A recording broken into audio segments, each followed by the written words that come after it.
Ndikatitende mwana wangu wanoza kupala kudwa. Noma ngandiziva handakaboza mutete ndakasimba. Amen amen.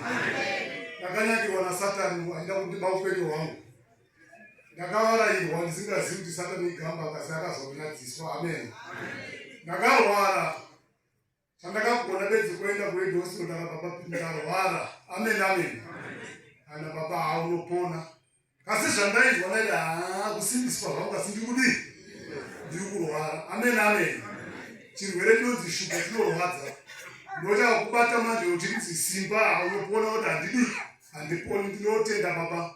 Vakandipa munamato, vakandipa minamate kuti ndiite. Kasina nhasi ndasimba ndaonzwa ndasimba. Saka murume ati panokwirwa nevanhu vane manga.